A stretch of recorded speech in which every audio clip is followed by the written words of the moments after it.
அஸ்ஸலாமு அலைக்கும் அன்பர்களே. இன்று நாம் பேசப்போவது ஒரு மாமனிதரை பற்றியது. அவரது வாழ்க்கை நமக்கு ஒரு பெரிய பாடமாகும். அந்த மனிதர் யார்? அவர் சாபித் பின் அஸ்லம் ரலியல்லாஹு அன்ஹு. இந்த மாமனிதர் அல்லாஹுவை பயந்து அவனது கட்டளைகளுக்கு ஏற்ப வாழ்ந்த ஒரு உன்னத மனிதராக இருந்தார். அவரை இவ்வளவு மாமனிதராக்கியது எது? அவரது வாழ்க்கையிலிருந்து நாம் என்ன படிக்கலாம்? வாருங்கள், ஒரு கதை போல இந்த வரலாற்றை கேட்போம். சாபித் பின் அஸ்லம் ரலியல்லாஹு அன்ஹு ஒரு பெரும் பண்டிதராக இருந்தார். அவரை ஊர் மக்கள் அனைவரும் அறிவார்கள். அவரது வாழ்க்கை அல்லாஹ்வின் பாதையில் அர்ப்பணிக்கப்பட்ட ஒன்றாக இருந்தது. ஒரு நாள் சாபித் ரலியல்லாஹு அன்ஹு மரணத்தின் விளிம்பில் படுத்திருந்தார்.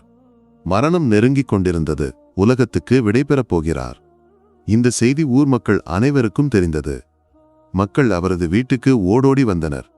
அனைவரும் சாபிதின் ரலியல்லாஹு அன்ஹு ஜனாசாவை பார்க்க வந்தனர். ஜனாசாவை பார்த்தவர்கள் ஒரு விஷயத்தை கவனித்தனர். அவரது முகத்தில் ஒரு தனித்துவமான ஒளி இருந்தது, ஒரு அழகிய புன்னகை.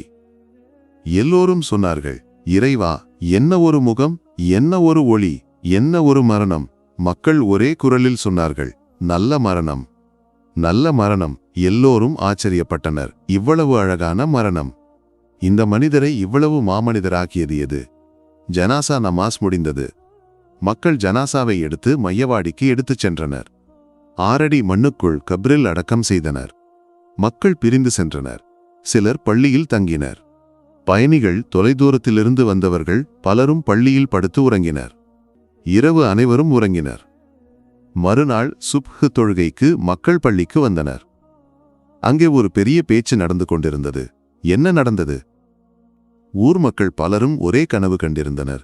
அந்த கனவு என்ன? சாபித் பின் அஸ்லம் ரலியல்லாஹு அன்ஹு கபருக்குள் அமர்ந்து தொழுது கொண்டிருக்கிறார். பலரும் ஒரே கனவு கண்டனர்.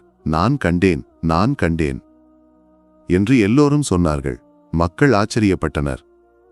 கபருக்குள் யாராவது தொழுவார்களா? சாபித்துக்கு ரலியல்லாஹு அன்ஹு இப்படி ஒரு பதவி கிடைக்க காரணம் என்ன? மக்கள் முடிவு செய்தனர். சாபிதின் ரலியல்லாஹு அன்ஹு வீட்டுக்கு செல்ல வேண்டும். அவரது குடும்பத்திடம் கேட்க வேண்டும். அவர் செய்த நன்மை என்ன? எல்லோரும் அவரது வீட்டுக்குச் சென்றனர். அங்கே அவரது அன்பு மகள், இளைய மகள் நின்று கொண்டிருந்தாள். மக்கள் கேட்டனர், மகளே, உன் தந்தை இறந்த துக்கத்தில் நீ இருப்பாய். ஆனால் எங்களுக்கு ஒரு விஷயம் தெரிய வேண்டும். நேற்று இரவு நாங்கள் கனவு கண்டோம். உன் தந்தை கப்ருக்குள் அமர்ந்து தொழுது கொண்டிருக்கிறார். இப்படி ஒரு பலன் கிடைக்க உன் தந்தை என்ன செய்தார்? அவரது நன்மை என்ன? மகள் பதில் சொன்னாள், நான் புரிந்து கொண்ட காலம் முதல் நான் சுபூக்கு எழுவது என் தந்தையின் அழுகை குரலை புரிந்து கொண்டுதான். என்னை யாரும் எழுப்பியதில்லை. என் தந்தையின் துவாவை கேட்டுதான் நான் எழுவேன். பல ஆண்டுகளாக என் தந்தை கதறி அழுது சுஜூதில் படுத்து துவா செய்வார். அந்த துவா என்ன? அல்லாஹ்வே, யாருக்காவது கப்ருக்குள் தொழ அருள் புரிந்தால் அந்த அருளை எனக்கு தருவாயாக. அன்பர்களே, இதுதான் சாபித் பின் அஸ்லம் ரலியல்லாஹு அன்ஹு என்ற மாமனிதரின் வாழ்க்கை. அவர் அல்லாஹ்விடம் கேட்ட துவாவை அல்லாஹ் ஏற்றுக்கொண்டான். கப்ரில் தொழ அவருக்கு அருள் கிடைத்தது. இதிலிருந்து நாம் என்ன படிக்க வேண்டும்? முதலாவதாக அல்லாஹ்விடம் பயம். இரண்டாவதாக நம் வாழ்க்கையை அல்லாஹ்வின் பாதையில் அர்ப்பணிக்க வேண்டும். மூன்றாவதாக துஆவின் பலம். சாபித் ரலியல்லாஹு அன்ஹு செய்த துஆ ஒரு பெரிய விஷயம். அவரது ஆசையை அல்லாஹ் நிறைவேற்றினான். நம் வாழ்க்கையிலும் துஆவுக்கு பெரிய இடம் உண்டு. ஒவ்வொரு நாளும் நாம் அல்லாஹ்விடம் கேட்க வேண்டும். நம் குழந்தைகளை நல்லவர்களாக வளர்க்க வேண்டும். அவர்கள் நம்மை பற்றி சொல்ல வேண்டும். என் தந்தை ஒரு நல்ல மனிதர். என் தாய் அல்லாஹ்வை பயந்து வாழ்ந்தவள். அப்போதுதான் நமக்கு அல்லாஹ்வின் சுவர்க்கம் கிடைக்கும்.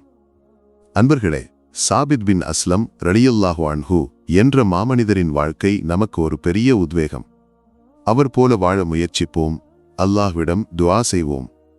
அவனது பாதையில் வாழ்வோம். அல்லாஹ் நம் எல்லா துஆக்களையும் ஏற்கட்டும். ஆமீன்.